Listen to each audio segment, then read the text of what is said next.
¿Qué tal, chavos? Bienvenidos. Bueno, pues este tutorial tratará sobre una pequeña introducción a la física. Pon mucha atención porque hoy solamente no vas a aprender de física, sino también un poquito de historia. Y bueno, ¿qué te parece si iniciamos definiendo lo que es la física? La física, bueno, tiene una gran diferencia con la química. Déjame decirte que la química estudia los cambios internos de la materia, mientras que la física se encarga de estudiar el comportamiento de la materia y de los cambios externos que en ella se llevan. Por ejemplo, imagínate el arrugar un papel, el trozar un pequeño madero, el patear una pelota. Esos son cambios externos en la materia. ¿Por qué el patear una pelota es un cambio en la materia? Bueno, es un cambio en la posición. Estudia, por ejemplo, también los aumentos y disminuciones de calor. Es un cambio en la materia. Bueno, una vez explicada esta parte, bueno, pues vamos a platicar qué te parece de que la física, bueno, pues se divide en dos grandes partes, dos grandes grupos, lo que es la física clásica y la física moderna. Entonces aquí vamos a hablar un poquito de historia. Déjame aquí arreglarle, aquí debe decir física moderna. Y la física moderna no me refiero a hace un año, hace 2 años. Más o menos desde los años 60 hasta la fecha es que la física moderna se ha venido complementando, y no es que la física clásica no sirva. De hecho es de gran estudio aún en la universidad y la seguimos aplicando. Pero cabe mencionar que cuando hablamos de física clásica, bueno, es necesario decir que hablaremos de Isaac Newton, más o menos allá de los años 1800 en adelante. Cuando hablamos nosotros de física moderna, bueno, pues tenemos que hablar necesariamente de un físico reconocido y llamado Albert Einstein. Cuando nosotros analizamos la física clásica, bueno, pues tenemos que estudiar necesariamente lo que son las leyes de Newton. Estas leyes de Newton son tres. Más adelante haremos un tutorial en el cual hablaremos de estas tres leyes, o búscalo ya en el canal como leyes de Newton.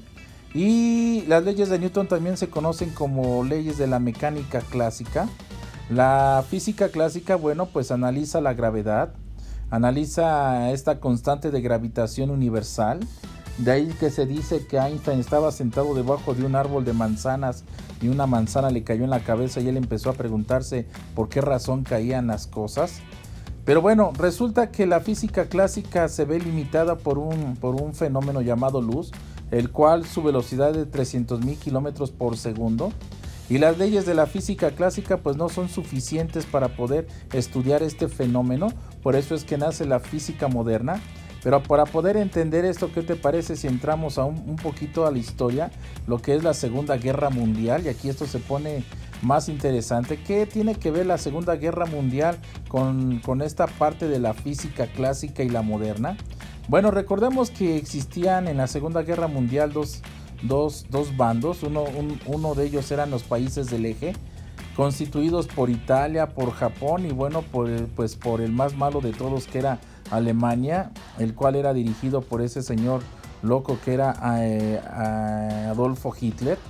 Y estaban por otro lado los aliados europeos, Francia, España, Suiza, y bueno, Rusia y todos los países que conformaban en ese entonces la Europa que no se resistía más bien a ser conquistados por estos países del eje.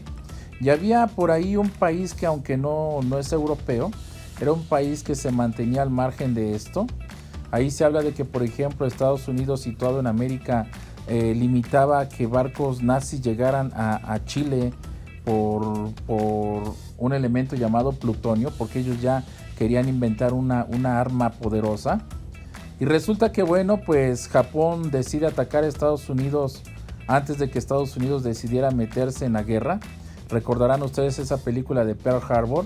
Pearl Harbor, bueno, pues era una estación de la base naval de Estados Unidos. Son atacados y son sorprendidos y bueno, son hundidos sus barcos. Es entonces que Estados Unidos decide entrar en la guerra.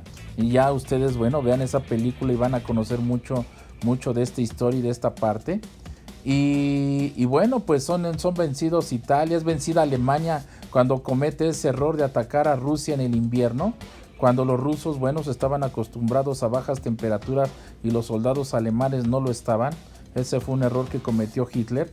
Y bueno, son vencidos en esa parte de la guerra los alemanes. Pero bueno, estaba Japón que no se quería rendir. Es entonces que después de tantos años de lucha y de guerra, es entonces que se lleva a cabo un proyecto, el proyecto Manhattan. El proyecto Manhattan tenía el objetivo de diseñar esa bomba, o que hoy desgraciadamente conocemos con el nombre de bomba atómica. Cabe mencionar, y que es un error de muchos profesores incluso y de muchas personas que tienen esa ignorancia de decir que Albert Einstein inventa la bomba atómica. No es cierto, él no inventa la bomba atómica. Él, entre muchas otras cosas, diseña una fórmula que es energía es igual a la masa por la velocidad de la luz al cuadrado, y que sí es empleada para poder diseñar esas bombas, pero él no participó en el proyecto Manhattan. Y bueno, se crean dos bombas, que es la Fat Boy y la Little Boy. Estas dos bombas, bueno, pues como tú sabrás, fueron arrojadas en Hiroshima y Nagasaki, y de esa manera Japón se rinde y se le pone fin a la Segunda Guerra Mundial. Bueno, después de todo este rollo mareador de la historia, volvemos a la parte inicial. ¿Qué tiene que ver esto con la división de la física? Pues bueno, resulta que para poder llevar a cabo estas creaciones de las bombas atómicas, se tuvo que analizar el fenómeno de la luz, donde su velocidad es de 300.000 kilómetros por segundo, y las leyes de la física clásica no eran suficientes. Por eso es necesario que el hombre de ciencia empezara a estudiar el átomo. Einstein saca una fórmula, esta fórmula que te había yo mencionado, es igual a m por c al cuadrado. Es energía, m es masa y la c es la velocidad de la luz al cuadrado. Y a partir del análisis de esta energía es que en el proyecto Manhattan pudieron desarrollar el desenvolvimiento de toda esta energía encerrada en el átomo. Y bueno, vienen las reacciones en cadena, y bueno, ese es otro rollo. Por eso es que la física clásica ya no era suficiente para poder estudiar este fenómeno del átomo y la luz y demás. Por eso nace la física moderna. Se estudia la fisión y la fusión. La fisión es la separación y la fusión es la unión. Se analizan los modelos atómicos, que es una historia muy larga y muy interesante. Se habla de la relatividad propuesta por Einstein. Y aquí déjame platicarte un poquito de Einstein. Y la pregunta, bueno, ¿quién fue Albert Einstein? Dicen los libros que era un niño muy inteligente, que no gustaba de ir a la escuela porque se aburría, y cuando iba, bueno, pues corregía a sus profesores, situación que no agradaba mucho a los profes. En la universidad esto le traía problemas, y resulta que era rechazado incluso por la sociedad científica. Él bueno, logra trabajar en la agencia de patentes de Alemania. Ahí es donde saca el primer postulado de la relatividad. Y la ciencia de científicos se asombra, y no acababa de sacar muy bien el primer postulado cuando saca el segundo postulado, y ahí habla de la relatividad, que es un tema que quizás algún día platiquemos. Y de ahí que se le reconozca a Albert Einstein por esos logros científicos, por el estudio de la relatividad y todas estas situaciones que logró Albert Einstein, el cual sufrió por ser un estudiante inteligente.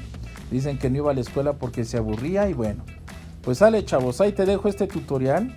Te agradezco tu atención, sin antes recordarte que debes repasar, debes estudiar y debes practicar. Esta es la clave para lograr buenas calificaciones. Pues bueno, desde Banting te damos gracias por tomarte el tiempo y ver este tutorial, y nos seguimos viendo en la próxima.